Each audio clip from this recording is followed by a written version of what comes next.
कहते हैं प्यार हमें ढूंढता है, हम प्यार को नहीं। पर इस बात में कितनी सच्चाई है? क्या तुमने कभी प्यार को ढूंढा है? क्या तुम्हें कभी प्यार मिला है? नहीं मिला? सोचो, गौर करो। शायद कभी प्यार ने तुम्हारे दरवाजे पर भी दस्तक दी हो, पर तुम्हारे दिल ने वो दरवाज़ा खोला ही ना हो। सोचो, ज़रा जोर डालो, क्योंकि प्यार हर किसी की ज़िंदगी में एक बार दस्तक ज़रूर देता है। तब तक Hi guys, this is your host कमदोस खुशी and I am back with another love story।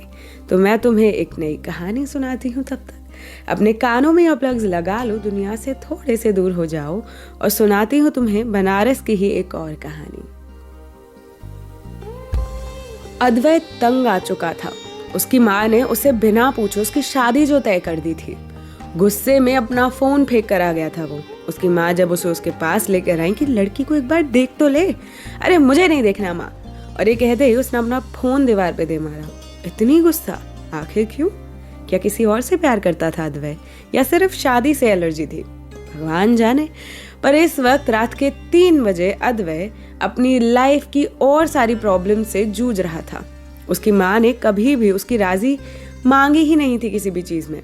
वो बस अपना एक ऑर्डर उसे दे देती और उसे वो फॉलो करना होता। क्यों? क्योंकि अब तक अद्वै की कोई जॉब नहीं लगी थी। वो अपनी माँ के साथ ही रहा करता था। उनकी इनहेरिटेड प्रॉपर्टी काफ़ी थी, लेकिन फिर भी अद्वै को उसकी माँ के ताने ज़रूर सुनने पड़ते थे। कुछ काम धंधा तो करता नहीं है, अब नहीं करेगा तो मैं जो कहूँगी वही करना पड़ेगा। शादी तो तेरी इस ही लड़की से होगी, समझा? और नहीं करनी तो फिर चला जा इस घर से। अद्वै सिर्फ इसी चीज़ से नहीं, अपनी लाइफ के पुराने हर उस डिसीजन की वजह से गुस्से में था जो उसकी माँ ने उसके ले लिया था। कभी भी उसे ये साइंस स्ट्रीम लेनी ही नहीं थी, फिर भी उसकी माँ ने ज़बरदस्ती उसे दिलाई। बीएससी नहीं करनी थी, फिर भी ज़बरदस्ती कराई। अब जॉब नहीं मिल रही तो इसमें भी उसकी क्या गलती थी? पर अद्वै अब करे तो करे क्या? बहुत इरिटेटेड हो जाते हैं ना कभी कभी हम। अगर कोई दूसरा सुने तो उसे लगेगा कि इतनी बड़ी तो कोई बात ही नहीं थी। पर बात कभी कभी बस बहुत छोटी सी बात भी ना बहुत बड़ी हो जाती है। क्यों? क्योंकि कहते हैं ना, पानी सर से ऊपर निकल गया। बहुत वक्त तक हम सहन करते रहते हैं चीज़ें, पर जब अब उसकी लाइफ का एक डिसीजन था, शादी एक बहुत बड़ा डिसीजन होता है, और वो भी जब उसकी माँ ज़बरदस्ती उसके लिए ले रही थी तो उसे गुस्सा आ गई कि आखिर मैं अपनी ज़िंदगी का एक भी डिसीजन नहीं ले सकता। इसीलिए गुस्से में उसने सोचा कि जब ये जिंदगी में मेरा किसी चीज पर हक है ही नहीं, इवन अपनी जिंदगी पर भी नहीं, तो इस जिंदगी को ही खत्म कर देता हूँ। ना रहेगा बांस, ना बजेगी बांसुरी। अपने मन में यही सब बातें और सोच विचार लिए अब वो उस घाट पर खड़ा था जहाँ रात के 3 बजे कोई भी नहीं था, सिर्फ वो और सन्नाटा। पर हर बार जब सोचता कि कूद ही जाता हूँ, उसके पैर अपने आप पीछे चले जाते। सोचता, क्या करूं? मरने के लिए भी तो हिम्मत चाहिए ना अद्वै, तुझमें वो भी नहीं है। अरे पर यार, घर जाऊंगा तो फिर वो माँ ताने देगी, और वो माँ भी नहीं है, वो मेरी सौतेली माँ है। मेरी माँ होती ना तो कभी ऐसा नहीं करती मेरे साथ। अरे शादी ब्याह भी कोई ऐसी चीज़ है जो जबरन कराया जाए, और वहाँ से भी भाग जाऊँ तो जाऊँगा कहाँ? अरे करूँ तो क्या करूँ प्रभु, तू बता। गंगा मैया, मुझे तो संभालो तुम खुद में, मेरा तो हो लिया इस दुनिया से। पर जब भी कोशिश करता कूदने की तो हिम्मत नहीं होती, और अपने कदम फिर से पीछे ले लेता। अद्वै को ये सब करते हुए 15-20 मिनट हो गए, और सोचने लगा अब तो भोर होने में भी आधा 1 घंटा बचा होगा, लोग आने लगेंगे। मरना है तो अभी मर जा अद्वै, फिर ये दुनिया तुझे मरने भी नहीं देगी, क्योंकि फिर तू कूदेगा, किसी ने देख लिया तो तुझे बचाने आ जाएंगे, तो तुझ पे मरने का भी हक नहीं बचेगा। तो तू कूद क्यों नहीं रहा है भाई? पर अद्वै मानो अपनी ही अंतरात्मा से लड़ रहा था। आखिर मरना आसान नहीं होता है। तो वो बस सोच ही रहा था कि पीछे से एक लड़की कहती है, यार कूदना है तो कूदो, 1 घंटे से तुम्हारा यही खेल देख रही हूँ। अरे यार, जिसे मरना होता है ना वो उसे अटेम्प्ट्स नहीं लगाता। लगता है तुम तो एस्पायरेंट हो गए। वहाँ पे भी अटेम्प्ट लगे होंगे और यहाँ पे भी अटेम्प्ट दे रहे हो। हे भगवान, बताओ, मरना भी मुश्किल हो रहा है इस आदमी के लिए। ओ गॉड। तभी अद्वै पीछे मुड़ के देखता है, तुम कौन हो और तुम कहाँ से, कब आई, कौन वो, कौन तुम, और तुम मुझे मरने की सलाह दे रही हो? I mean, एक आदमी यहाँ मर रहा है और तुम उसे बजाय रोकने के तुम कह रही हो कि ढंग से कूदूं। What do you mean by ढंग से कूदूं? अरे भाई, मेरे ऊपर क्यों चढ़ रहे हो? I mean, तुम कूदने वाले थे तो मैं सोच रही हूँ कि मैं ही धक्का दे दूं तुम्हें, क्योंकि तुमसे तो ये भी नहीं हो पाएगा लगता है। बताओ, मरना भी मुश्किल है लोगों के लिए। Very funny. दूर से देखने में ना हर किसी की जिंदगी ऐसी ही लगती है, मजाक। पर मजाक नहीं है। अगर मैं इस वक्त इस घाट पर बैठा हूँ और अपने मरने के लिए कुछ सोच रहा हूँ, दैट मीन्स कि मैं किसी परेशानी में हूँ। तो थोड़ी सी सिंपैथी दिखा लो। मैंने तो सुना है लड़कियों में बहुत सिंपैथी होती है। एंड बाय द वे, रात के 3 बजे यहाँ कर क्या रही हो तुम? लड़की हो या राक्षस?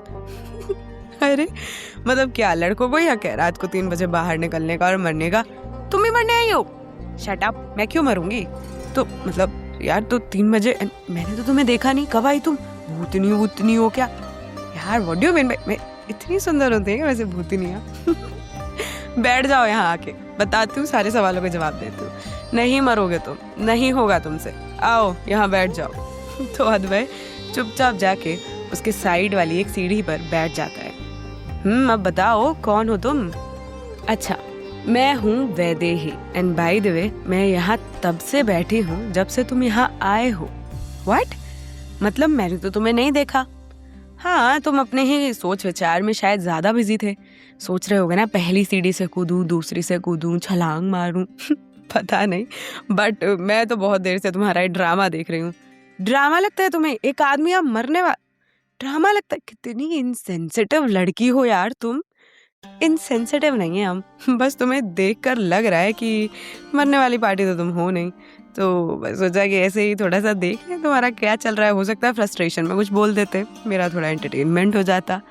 बताओ यार, सच में भलाई का जमाना नहीं है। अच्छा चलो तुम बताओ, क्यों मर रहे थे? भाई देखो, जिंदगी में ना कुछ भी इतना बड़ा नहीं होता है कि इंसान को अपनी जिंदगी छोटी लगने लगे। I mean, चलो बहुत से ज्यादा क्या हो गया होगा, तुम फेल हो गए होगे किसी एग्जाम में या लाइफ के एग्जाम में, बट दैट डजंट मीन ना कि तुम मर जाओ। हाँ, दूर से ऐसा ही लगता है। जब बचपन से लेकर बड़े होने तक तुम्हारा एक भी डिसीजन तुम्हें ना लेने दिया जाए, बात बात पे तुम्हें गलियाया जाए, बात बात पे तुम्हें ये जताया जाए कि तुमने आज तक एक पैसा नहीं कमाया, जबकि उसमें तुम्हारी गलती भी ना हो ना, तो वो बोझ बन जाता है। और जब पानी सर से ऊपर चला जाता है ना, तो कभी कभी मन करता है कि उसी पानी में डूब के मर जाएं। यार ठीक है, चिल, रिलैक्स। वैसे तुम यहाँ इस वक्त क्या कर रही हो?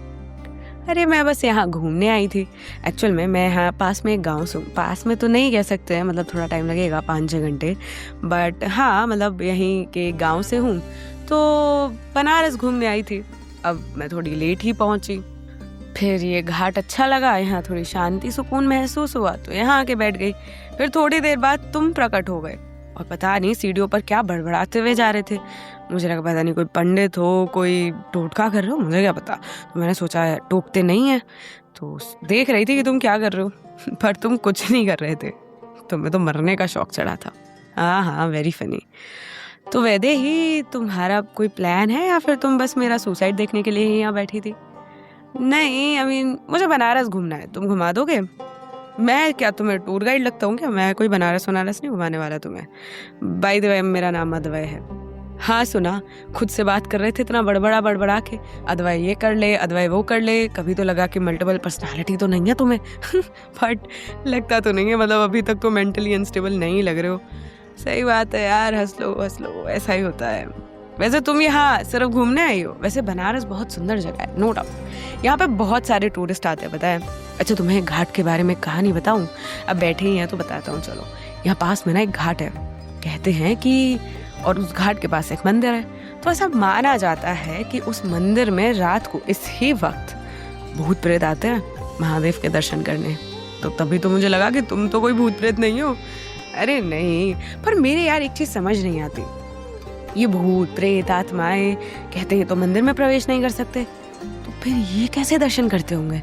एक बार को तो मैंने सोचा कि देखता हूँ, पर माँ ने कभी जाने नहीं दिया, तो कभी नहीं आ पाया। वैसे अब आज यहाँ हूँ तो देख कर आता हूँ, क्या भूत प्रेत सच में आते हैं? चलोगी? तुम भी चलोगे मेरे साथ? ठीक है, चलते हैं, एडवेंचर हो जाएगा। तो वैदेही और अद्वै दोनों जाते हैं उस मंदिर के पास। वहाँ वैदेही देखती है बहुत सुंदर मंदिर था, बहुत सुंदर, पर वहाँ कोई भी नहीं था। तो अद्वै ने कहा, लोग झूठ ही बोलते हैं शायद, और वैसे भी भूत प्रेत तो भागते हैं यार, भगवान से वो कहाँ जा पाते हैं। इतनी देर में वैदेही ऑलरेडी मंदिर के अंदर थी और वो महादेव के दर्शन कर रही थी। फिर अंदर से बाहर आते वक्त बोलती है कि यार ये क्या बात होती है, भूत प्रेत भगवान के मंदिर में नहीं आ सकते? I mean, किसने कहा है? किसी ने देखा है कभी ऐसा? मुझे तो नहीं लगता, क्योंकि जब भक्ति होती है ना, वो शरीर से नहीं होती, वो तो आत्मा से होती है। और दरवाजे देह के लिए बंद होते हैं, श्रद्धा के लिए नहीं। तो मेरे हिसाब से तो आत्मा भी जा सकती है मंदिर के अंदर, शुद्ध आत्मा। अच्छा, आत्माओं में वैसे कैटेगरी होती होगी क्या? शुद्ध, अशुद्ध, अच्छा, बुरा? क्यों, इंसानों में नहीं होती? पॉइंट है। तुम तो ऐसे कह रहे जैसे तुम भी उन्हीं की श्रेणी में एक हो। अच्छा, तो मैंने अभी प्रूव किया ना मैं नहीं हूँ, मैं तो अंदर गई मंदिर के। पॉइंट है। अच्छा चलो, मैं जाता हूँ, क्योंकि अब मरा तो हूँ नहीं। मेरी माँ मुझे अधमरा कर दे इतना देर से घर आता देख, इससे पहले मैं भाग जाता हूँ। जाओ। तुम मिलोगे मुझे कल? नहीं, पता नहीं, देखते हैं, बट मुझे तो बनारस घूमना है। अगर टकरा गए तो ज़रूर। चलो फिर, ओके बाय। और दोनों अपने अपने रास्ते चले जाते हैं। अद्वैय अपने घर की तरफ, जहाँ पूरे रास्ते यही सोचता जा रहा था कि अगर उसकी माँ को ये पता लगा कि वो रात भर में घर नहीं आया था तो वो क्या करेंगे उसका। और अपने घर वैदेही भी चली जाती है, जिस होटल में उसे रुकना था शायद। सुबह होते ही अद्वैय निकल पड़ता है बनारस में उसी घाट के आसपास घूमने की जगहों पर, इस सोच में कि काश वैदेही उसे मिल जाए। पता नहीं क्यों कुछ लोगों से ऐसा कनेक्शन सा फील नहीं हो जाता। I mean, होता है यार एक कनेक्शन, पता चल जाता है, शायद इंसान को नहीं पर हमारी उस रूह को, उस सोल को, जिसका शायद सोलमेट जब हमें मिलता है तो शायद वो रेड स्ट्रिंग ऑफ फेट कहीं ना कहीं हमें जोड़ देती है। तो कहीं ना कहीं किसी ना किसी वजह से अद्वैय चाह रहा था कि कैसे भी वैदेही से टकरा जाए। टकराएगा तब की तब देखेगा उसे क्या बहाना देगा, बट काश उसे वैदेही मिल जाए। पर वैदेही उसे पूरे दिन कहीं नहीं मिलती, और इतना बड़ा बनारस था भाई, उसे क्या पता कहाँ गई होगी घूमने। फिर शाम होती है, शाम की आरती होती है, और गंगा आरती के बाद वो वहीं उसी घाट पे बैठ जाता है, फिर से इस इंतजार में कि क्या पता शायद वैदेही भी उसे ढूंढते हुए यहाँ तक आ जाए। मतलब क्या ही पता यार, क्या पता उसकी भी वो रेड स्ट्रिंग ऑफ फेट जाग गई हो। Who knows? और ऐसा होता भी है। जब अद्वैय वहां बैठा था इसी सोच विचार में कि एकदम से कल आ गई थी वैदेही। उसकी उस मूड को, जो एकदम ही खराब सड़ा हुआ था, उसको एकदम से लाइट अप कर दिया। उसे पता ही नहीं चला कि कब वो उससे कितनी देर तक बातें करता रहा। उसने अपने दिल की सारी बातें उसे बता दी, बिना झिझके, बिना ये सोचे कि ये मेरे बारे में क्या सोचेगी। होता है ना एक कंफर्ट प्लेस, हमारा कोई इंसान जिसके साथ बस कंफर्ट होता है, जिसके लिए हमें बस अच्छा महसूस होता है, जिसके आने से ही फेस पर एक बड़ी सी स्माइल आ जाती है, गाल अपने आप उनका मैसेज देखते ही ब्लश करने लगते हैं। ऐसे लोग भी होना चाहिए जिंदगी में, ये बताने के लिए कि हम जिंदा हैं और हमें जिंदा रहना है उनके लिए। और शायद अब अद्वैय रहना चाहता था वैदेही के लिए, पर दिल में एक क्वेश्चन मार्क था कि उसकी माँ ऑलरेडी कोई लड़की उसके लिए देख चुकी थी। अब क्या करता अद्वैय, ये तो उसे भी नहीं पता था, पर ये तो भी एक दिन की बात थी। क्या पता वैदेही कैसी थी, कौन थी, कहाँ थी, और वैसे भी आज वो उसे मिली भी नहीं थी। पर फिर तभी इन्हीं ख्यालों में से वैदेही फिर से आती और कहती है, फिर से ख्याल बना रहे हो क्या यही कूदने का? तुम कहाँ से आई? तो कब आई? तुम यहाँ क्यों आई? किस सवाल का जवाब चाहिए भाई तुम्हें? कब आई, क्यों आई, कहाँ आई? अरे आ गई ना, मेरा ही वेट कर रहे थे ना। सच बताओ। कोई नहीं, मान लूंगी मैं, मेरा ही वेट कर रहे थे ना। तुम्हारे गाल ब्लश कर रहे समझ गई मैं, मेरा वेट कर रहे थे। वेट क्या मतलब, मैं तो यहाँ बस बैठा ही था, कल भी तो मैं आया ही था यहाँ पे। हाँ, तुम यहाँ आई हो, मैं तो यहीं पला बड़ा हूँ, ठीक है, मेरे लिए जगह कॉमन है। हाँ मान लिया। वैसे कहाँ घूमी तुम आज? मैं बनारस में बहुत सारी जगहें देखी, काफ़ी फेमस जगह देखी। मणिकर्णिका देखा यार मैंने। मणिकर्णिका बनारस और मणिकर्णिका ना देखो, ये तो हो ही नहीं सकता। जितना मैंने सुना था ना उस जगह के बारे में, लोग कहते हैं कि अरे शमशान के बारे में कोई कैसे एक्साइटेड हो सकता है, बट मणिकर्णिका वो तो जिंदगी का सच बताता है हमें कि कैसे एक इंसान कितनी दौलत, शोहरत, ये वो, जब तक उसकी सांसें होती है ना, इन सब चीज़ों के पीछे भागता रहता है। और फिर एक दिन काम के बीच में, शायद बिना अपने प्यारे लोगों से मिले, बिना उन्हें बताए, बिना उनसे कुछ कहे, बिना अपने पैसे इकट्ठे किए, बस एक दिन वो सांसें थम जाती हैं और ये रेस वहीं खत्म। कौन जीता, कौन हारा, किसने क्या कमाया, किसने क्या गवाया, किसी को कुछ नहीं पता। हम बस खत्म हो जाते हैं और बस फिर प्रभु में लीन। और मणिकर्णिका से ज्यादा सच मैंने कहीं नहीं देखा दुनिया में। अरे लोग यहाँ बताओ मरने के बाद भी अमर ही हो जाते। एक तरीके से कहते हैं कि महादेव कानों में कुछ मंत्र बोलते हैं जिससे सीधा स्वर्ग की प्राप्ति होती है। मुझे नहीं पता, पर सच कहूँ तो बचपन में एक बार अपनी दादी के साथ आई थी बनारस, और तब से मन था कि मतलब मुझे सेटल ही हो जाना है बनारस में। मेरी तो ख्वाहिश थी। और सेटल छोड़ो, जब मरूं भी ना तो घर वालों से कह दिया था कि मुझे लेकर आना तो सिर्फ मणिकर्णिका, उसके अलावा कहीं तृप्ति नहीं मिलेगी, भटकती रहूंगी पागलों की तरह, समझे। इसीलिए जो हो जाए मणिकर्णिका ही आना है मुझे। अरे यार तुम मरने की बात क्यों कर रही हो? हाँ, मणिकर्णिका सच बताता है, पर बनारस में और भी चीजें हैं जो जिंदगी से जोड़ती है हमें। काशी का मंदिर देख लो, यहाँ की चाट देख लो, यहाँ के लोग देख लो, यहाँ का पान देख लो, सब कुछ तो है जिसमें जिंदगी है, स्वाद है जिंदगी का। मरने की बातें क्यों करनी है? हाँ, तुम भी तो कल वही कर रहे थे वैसे। अरे यार भाई, मेरा मन बदल गया, नहीं मरना मुझे। एक रात में इतना डिफरेंस कैसे? कैसे क्या? लड़की पसंद आ गई क्या तुम्हें, वो वाली जिससे शादी तय हुई थी? शट अप यार, नहीं, लड़की वड़की वो मैंने नहीं देखी। मुझे शादी नहीं करनी है, वही तो प्रॉब्लम है। मैं क्यों करूँ शादी यार अभी से? अभी मुझे अपनी जिंदगी जीनी है, प्यार करना है। प्यार? और तुम्हें? तुम तो नहीं लगते मुझे प्यार वाली पार्टी करना है यार। मतलब मैंने ऐसा टीवी पिक्चरों में देखा है कि लड़का लड़की एक दूसरे के साथ होते हैं, उन्हें अच्छा लगता है, एक दूसरे से बातें करते हैं, जो भी दिल में होता है एक दूसरे से बोल देते हैं। यार मुझे एक चीज़ समझ ही नहीं आती है कि लोग अपनी सब बातें कैसे शेयर कर सकते हैं किसी से। बहुत सारी चीज़ें ऐसी होती हैं ना जो हम नहीं बता पाते हैं, उन्हें वो भी बता देते हैं। क्या ऐसा होता है प्यार? इतना कैजुअल नहीं होता है प्यार, कंफर्टेबल होता है।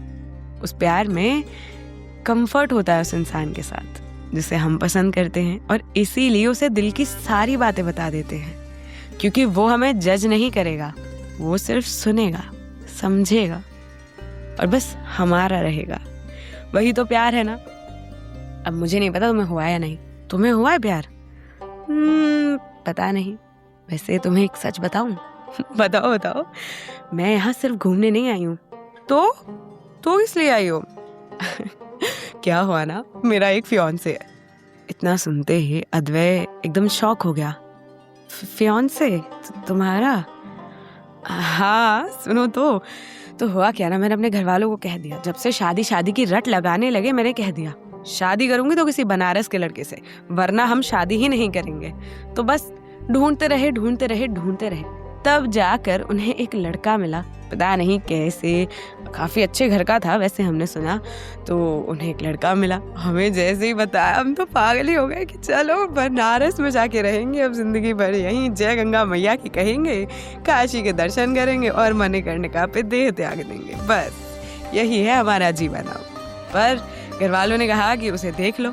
हमने कहा अरे फोटो में क्यों देखेंगे, हम देखेंगे अपनी आंखों से उसे, तो पहली बार अपनी आंखों से देखेंगे, उसकी आंखों में आंखें डाल कर देखेंगे। तो बस हमने हमारे कपड़े पैक किए, घर वालों के लिए एक चिट्ठी छोड़ी और हम आ गए। हाँ, थोड़ा बहुत एड्रेस एग्जैक्ट नहीं पता है, पापा के फ़ोन में बात करते हुए उन्हें सुना था, तो इतना पता है कि इस एरिया में कहीं है उसका घर। थोड़ा सा नाम वाम पता है, बड़े लोग हैं तो पहचान लेंगे, ढूंढ लेंगे। पर हम उससे मिलने आए, हमारे फियांसे से शादी होगी मेरी कुछ वक्त में, तो मैं बस बहुत खुश हूँ। अच्छा, तुम्हारी शादी तय हो गई है? कंग्रेचुलेशंस यार। तो तुमने ढूंढा उसे? आज नहीं ढूंढा, मतलब मैंने कोशिश की थी, पर आज तो मुझे नहीं मिला, पर ढूंढ लूंगी, डोंट वरी। क्योंकि इसका भी ना एक अलग ही मजा है। जब तक वो मुझे मिलेगा नहीं, तब तक ना मेरे मन में एक ख्वाहिश रहेगी, एक तमन्ना रहेगी उसे जानने की, उसे देखने की, उसके बारे में एक धारणा रहेगी, वो ऐसा होगा, वो वैसा होगा। जब मिलेगा तब पता नहीं कैसा होगा, पर हाँ, मैं चाहती हूँ कि वो ना जैसा मैं सोचा है ना मैंने, वैसा ही हो। तो बस उसकी भी एक अलग खुशी है मेरे अंदर। होता है ना, तुम्हें जब किसी से प्यार होगा ना तो तुम्हें पता चलेगा। मैंने तो उसे देखा तक नहीं है, पर फिर भी एक अंदर ना अलग से खुशी है कि चलो, जो मैंने हमेशा से सोचा था कि बनारस का कोई होगा और यहाँ के लोग एकदम प्यारे से होते, तो वो भी ऐसा ही होगा। उसकी बोली मुझसे बहुत अलग होगी, उसके विचार शायद मुझसे अलग होंगे, हम दोनों मिलेंगे, क्या होगा, कैसे होगा। जब वो मुझसे मिलेगा ना तो मैं सबसे पहले उसे तुमसे मिलवाऊंगी, ट्रस्ट मी। क्योंकि मैं उससे मिलने के लिए बहुत एक्साइटेड हूँ। अच्छा, और तुम बताओ, मेरी छोड़ो यार, तुम बताओ तुम्हारा दिन कैसा था? घर पे डांट वांट पड़ी क्या? नहीं, जब मैं गया तब तक मेरी माँ सो चुकी थी और उनके जागने से पहले मैं पहुंच गया था, तो पता नहीं चला उन्हें। अच्छा है यार, मैं भी पता है सोचती रही रात भर कि कहीं तुम्हें डांट तो नहीं पड़ेगी, कहीं कुछ तो नहीं होगा। हाँ मतलब ठीक है। चलता हूँ मैं आज। ऐसे ही मतलब चलता हूँ मैं, तुम बैठो थोड़ी देर यहाँ पे, या तुम अपने उस लव ऑफ योर लाइफ को ढूंढो, मैं जाता हूँ। और ये कहकर अद्वै वहाँ से चला जाता है। वैदेही कहती रह जाती है, अरे थोड़ी देर तो रुको, पर अद्वै का दिल टूट गया था यार। उसे पहली बार जिंदगी में कोई चीज भी नहीं, कोई इंसान पसंद आया था, कोई ऐसा इंसान जो शायद उसे समझा था, जिसने उसकी जिंदगी बचाई थी, जिसने उसे जिंदगी जीने के लिए एक नई आस दी थी, और उसके साथ अपनी जिंदगी के कितने ख्वाब बुन चुका था यहाँ बैठे बैठे, पर सारे ख्वाब टूट गए। वैदेही भी किसी और की थी, उसकी नहीं। तो बस अद्वै के लिए तो यही हार्ट ब्रेक से कम नहीं था। वो अपने घर गया, अपने कमरे में बैठा और बैठे बैठे बस यही सोचता रहा कि यार महादेव, क्या किस्मत दी है आपने मुझे।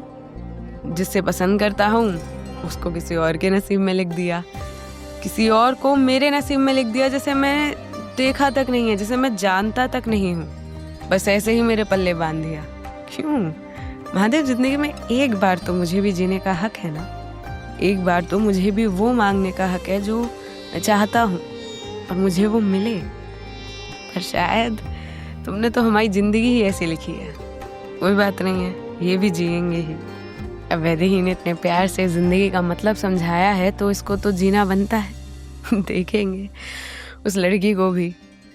अगले दिन अद्वै घूम रहा होता है, फिर से सोच रहा होता है कि आज शायद वैदेही को ढूंढ जरूर रहा हूँ, लेकिन उसे पाने की चाहत नहीं है मुझे, वो किसी और की अमानत जो है। पर ये सब ख्यालों में सोचते सोचते वो देखता है कि वैदेही उसके सामने खड़ी थी। वैदेही, तुम? हाँ मैं, मतलब क्या मैं यहाँ आ नहीं सकती क्या? बनारस है पूरा, कह रही थी घूमूंगी, तो क्या हुआ, एकदम से चौंक क्यों गए? नहीं मतलब तुम्हारे बारे में सोच रहा था एकदम से, तुम मेरी नजरों के साथ। तुम मेरे बारे में सोच रहे थे? क्यों? नहीं मतलब सोच रहा था, मतलब कि वो अरे प्यार व्यार तो नहीं कर बैठे मुझसे? देखो मैं किसी और की अमानत हुआ? नहीं ऐसा कुछ नहीं है।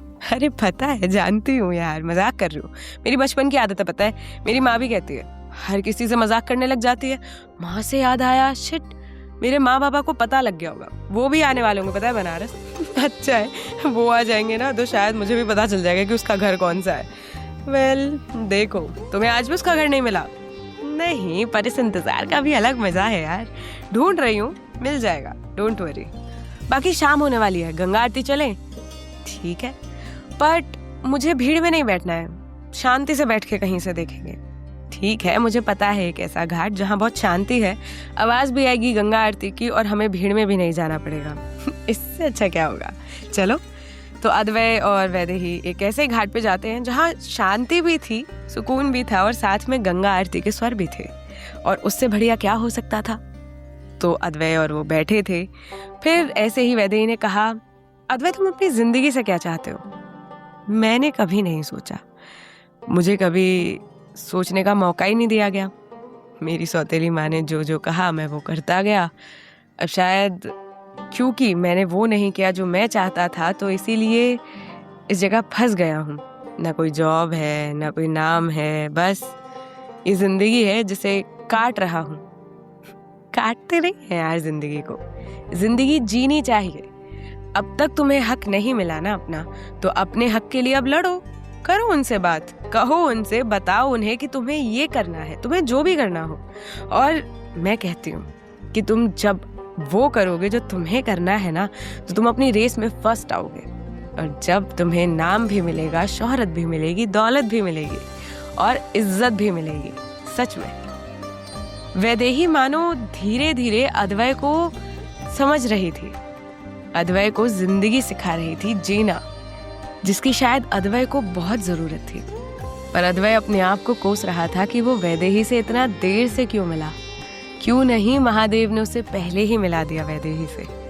आज वो भले ही उसके साथ है, पर उसके साथ नहीं रह सकता था। ऐसा होता है ना कि कुछ लोग हमें पसंद होते हैं, कुछ लोग बिल्कुल वैसे होते हैं जैसे हमने सोचे होते हैं, जैसा हम चाहते हैं, जैसी हमारी आजमाइश होती है, पर वो हमारे नहीं होते। और इस बात का दर्द इतना गहरा होता है कि उस दर्द की कोई दवा नहीं होती, ना दुआ होती है। उस दर्द को शायद हम लेकर ही रह जाते हैं अपने साथ।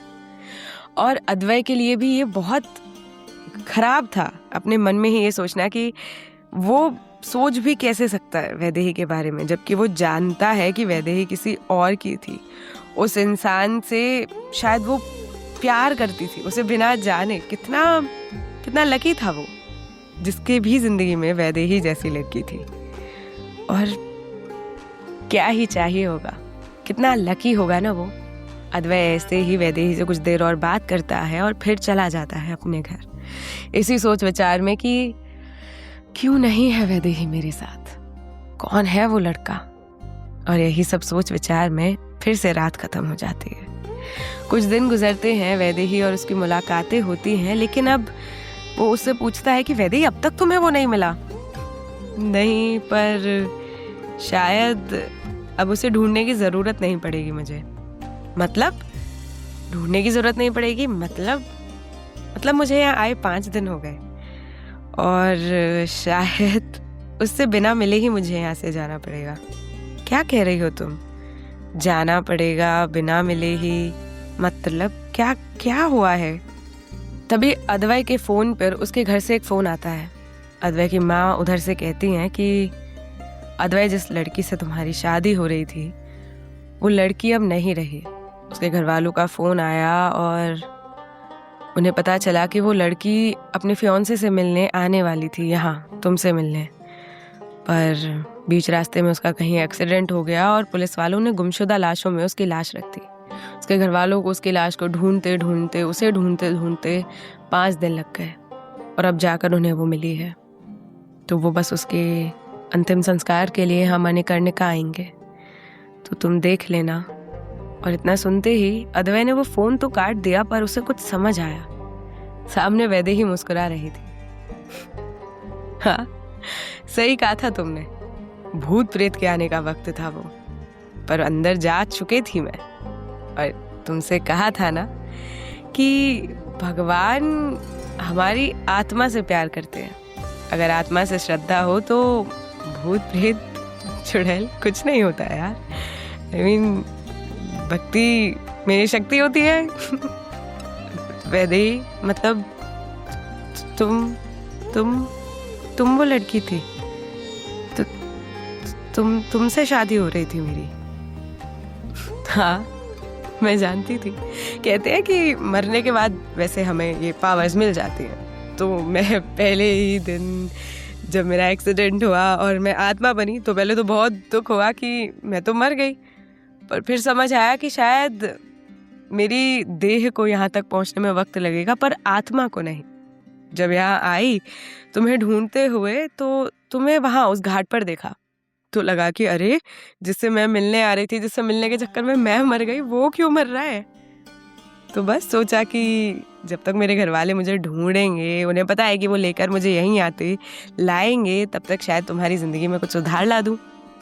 इसीलिए जिसे ढूंढ रही थी वो तो हमेशा से मेरे सामने था, और मैं जानती भी थी, बस बता नहीं सकती थी ना तुम्हें। क्या बताती? Hi, I am Vaidehi, your ghost fiance. और तुम्हें क्या लगता? वैसे उस दिन तुम मेरे बारे में बहुत गलत बोले थे। अरे, मुझे बिना जाने कैसे कह सकते थे कि मैं अच्छी नहीं हूँ या मैं बुरी होंगी? जान तो लेते मुझे। और बताओ, मतलब यार, मैं तुमसे मिलने के लिए इतनी एक्साइटेड थी कि एक्साइटमेंट में मर गई, और तुम मर रहे थे क्योंकि तुम्हें उनसे मिलना ही नहीं था। बेकार हो यार तुम। वैदेही, मजाक की बात नहीं है। पर अगर तुम आत्मा हो तो मैं तुम्हें पकड़ कैसे सकता हूँ? मैंने उस दिन तुम्हारा हाथ पकड़ा था, पर तुम आत्मा हो तो तुम्हें और लोग कैसे देख सकते हैं? किसने कहा कि लोग मुझे देख सकते हैं? कभी तुमसे किसी ने कहा कि तुम्हारे साथ कोई बैठा था? हम रात को मिलते थे ज्यादातर इस घाट पर अकेले में, तो तुम्हें कैसे पता चला कि लोग मुझे देख सकते हैं या नहीं? पर मैं तो तुम्हें छू सकता हूँ ना, मैंने तुम्हें छुआ है। देखो, मैंने तुम्हारा हाथ पकड़ा।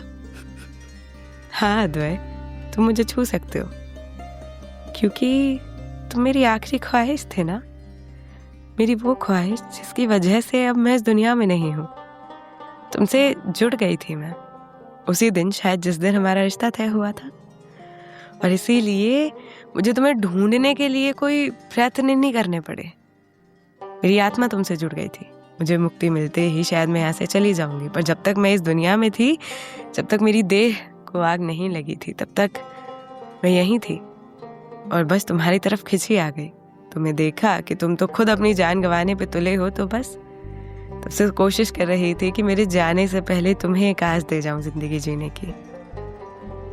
शायद हमारे नसीब में मिलना नहीं लिखा था, पर शायद किसी जन्म में तो हम एक हो पाएंगे, किसी जन्म में। पर मेरे जाने के बाद अपनी जिंदगी खत्म मत करना, अपनी जिंदगी जीना, अपनी जिंदगी को इस काबिल बनाना कि लोग तुम्हारी ना दाद दे कि हाँ, एक था अद्वै नाम का जो अपनी जिंदगी जिया था अपनी फियांसे के लिए, है ना?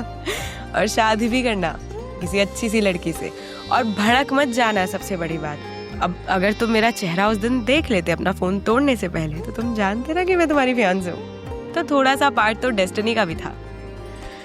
अच्छा अद्वै, शायद अब थोड़ी देर बाद मेरे घर वाले यहाँ पहुँच जाएंगे और मैं यहाँ से चली जाऊंगी, पर मैं तुमसे इतना जरूर कहना चाहती हूँ कि इस बात का गिल्ट मत रखना तुम।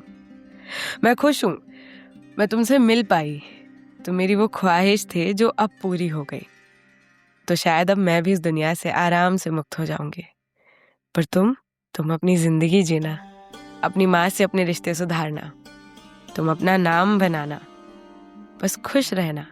जिंदगी में ऊंच नीच आती रहती है, जिंदगी में कुछ लोग हमारे साथ रहते हैं, कुछ लोग हमारे साथ नहीं रहते हैं, पर इसका मतलब ये नहीं कि हमारी जिंदगी खत्म हो जाती है। हाँ, अधूरापन रह जाता है, पर कोई भी इंसान पूरा नहीं है। सब कहीं ना कहीं किसी ना किसी को याद करते हैं, पर अपनी जिंदगी को खुशहाल बनाना, हंसना, मुस्कुराना, अच्छे से जीना। मैं जाऊंगी, पर तुम यहाँ रहना और रहकर अपने लिए कुछ करना, अपने खुद के लिए कुछ करना। तभी अद्वै के फोन की घंटी बजती है और अद्वै जानता था कि शायद ही वही लोग थे, उसके माँ बाप। वैदेही ने कहा, फोन उठाओ अद्वै, तुम पहली बार मुझे ढंग से देख पाओगे। वो लोग लेकर आए हैं मेरी देह को, जाओ। पर वैदेही, मैं नहीं चाहता कि तुम जाओ। मैं जिंदगी में पहली बार तो कुछ हुआ था, पहली बार कोई ऐसा मिला था जो मेरा था। मैंने तुम्हें ठुकरा दिया और तुमने अपनी जिंदगी को। प्लीज मुझे छोड़कर मत जाओ वैदेही, प्लीज। पर मेरी आखिरी ख्वाहिश तो पूरी करोगे ना? जाओ, वो लोग मणिकर्णिका घाट पर तुम्हारा इंतजार कर रहे हैं, वहां जाओ और मुझे देखना। तुम्हें आज भी मैं मुस्कुराती हुई ही मिलूंगी, पर जाओ। और ये कहते ही वैदेही गायब हो जाती है वहां से। वैदेही प्लीज, वैदेही मत जाओ प्लीज वैदेही। पर अद्वै अब कुछ कर नहीं सकता था। थोड़ी बहुत देर रोने के बाद अद्वै पहुंचता है और पहली बार देखता है वैदेही को उस हाल में, जिस हाल में वो देखना नहीं चाहता था। वैदेही के घर वाले उसे देखते हैं और कहते हैं कि आप ही है ना अद्वै, हम जानते हैं आपको, आप ही से मिलने आ रही थी ये। और देखिए अब कुछ बोल ही नहीं रही है।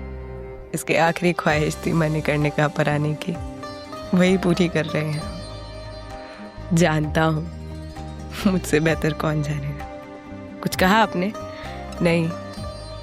अद्वै अपने पॉकेट से एक सिंदूर की डिब्बी निकालता है।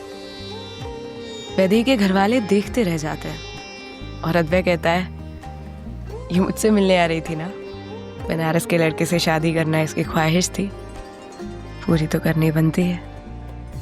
ना कहते ही अद्वै वैदेही की देह पर उस सिंदूर को लगाता है, उसके माथे पर, और उसकी मांग भरता है और कहता है कि वैदेही इस जन्म में ना सही पर किसी जन्म में हम जरूर एक होंगे। उसके बाद उसके पति के रूप में वही उसकी देह को आग लगाता है और जानता था कहीं ना कहीं कि वैदेही अब मुक्त हो गई होगी, पर उसे जीने की एक राह दी गई थी वो। अद्वै ने उसके बाद शादी कभी नहीं की, पर अपना नाम खूब बनाया, एक बहुत बड़ा राइटर बना वो। उसने अपनी वैदेही की कहानियां बनाई और बस वैदेही को भी अमर कर दिया। कहते हैं एक लेखक की कलम तो एक आदमी को भी अमर कर सकती है। उसने वैदेही को अमर कर दिया था अपनी कहानियों में, अपनी वाणी में, और ऐसी थी ये कहानी।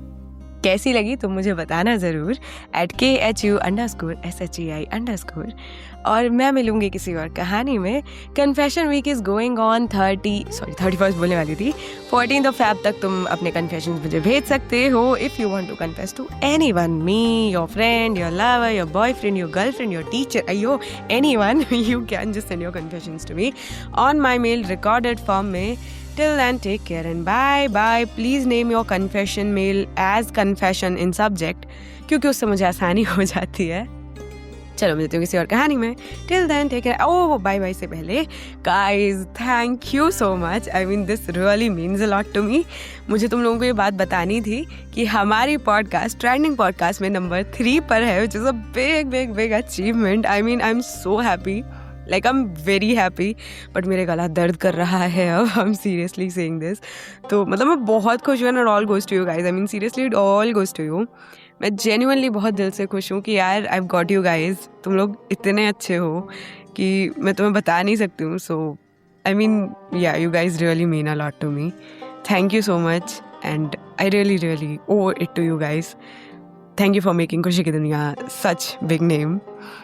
And congratulations to you as well. तुम्हारी पॉडकास्ट भी नंबर 3 पर है, क्योंकि ये सिर्फ ना मेरी है ना तुम्हारी है, हमारी पॉडकास्ट है। तो thank you very much and यार take care, bye and happy Mahashivratri. चलो बाय।